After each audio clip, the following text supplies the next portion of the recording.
Welcome back to the channel, guys. This is Slight. Today we're going to be putting the gear selector on the Rebel 500. Now, Mario did have the original one. You'll see that on one of the previous videos I've produced, but he did not like this one. So we are changing it. It's pretty much the same thing. It's just a little bit cleaner. The only problem with this one is it's specifically a gear. It does not give you anything else. The other one gave you coolant, battery voltage, and RPM. This only gives gear selector. So this is the actual unit. It comes with a nice wiring harness. We're also using this little mount that actually fits in. It's pretty decent. Okay, so that is actually the unit that he was using. Again, it's not bad. He doesn't like it because of the fact that it's hard to kind of read. If you don't have a gear selector, you don't have a tach that is there, right? So it does give you a lot of information. Like it has coolant, battery voltage, RPM, and the gear selector.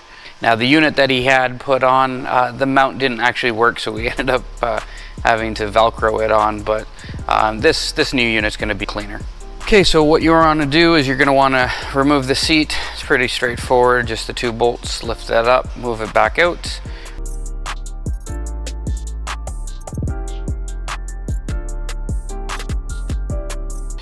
So right where that red data link connector is, if you did not have one already there, it's going to unplug there. Normally there's like a red dummy plug in there, but he already has one, so we're just going to replace this one. So we're going to want to remove the side panel because I like to hide the wires as best I can. We're going to end up having to remove it all the way up front, and we're just going to cut the old one out, put the new one in. It's pretty straightforward, so I'm going to quickly go through this.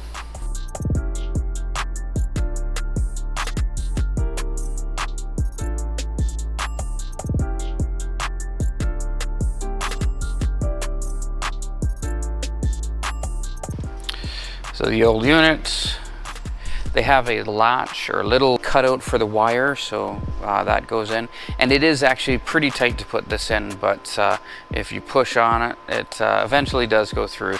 Oh, this one hates me.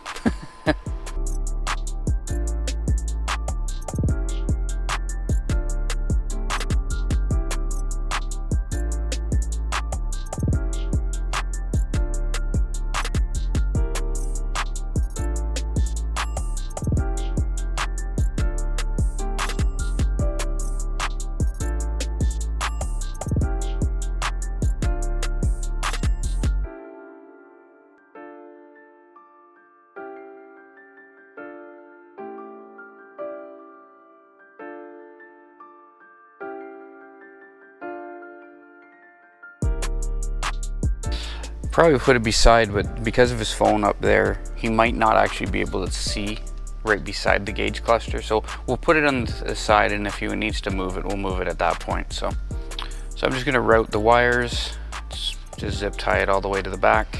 Continue, just follow it through.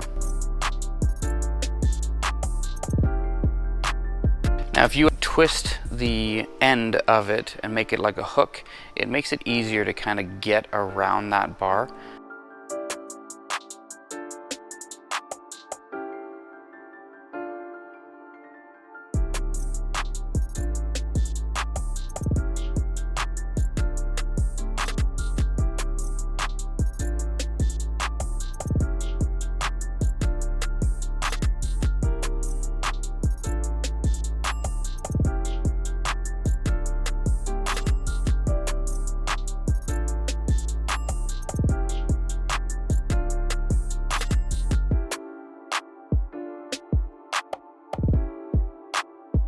Have the ignition turn on with accelerator down. That L will come up and you want it to be flashing. Once it's flashing, it's showing you that it actually is ready for learn. We're gonna start it and it's gonna flash heavily.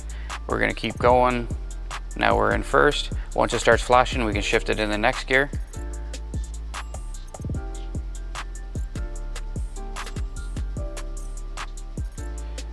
In first gear, it's flashing, flashing, flashing. Now we can shift. Now it's in second gear. Now we're flashing, flashing, flashing, flashing. Keep going. RPM's a little higher.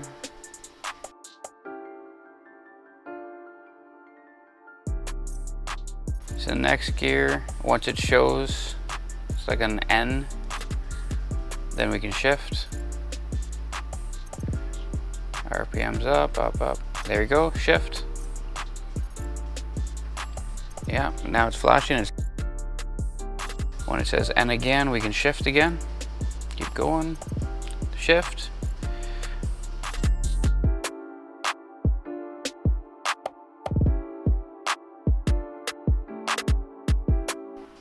Keep going, keep going, keep going. There we go, that's it. So then we can actually shut it down. So now it's learned everything, so it's gonna see. So we're gonna just show you, it's come down, fourth, third, second, and first. There we go. So now it's all calibrated. Yeah, that's a simple shifter. It's pretty decent. If you like this channel, if you like this content, give me a thumbs up, like and subscribe. And until next time, guys.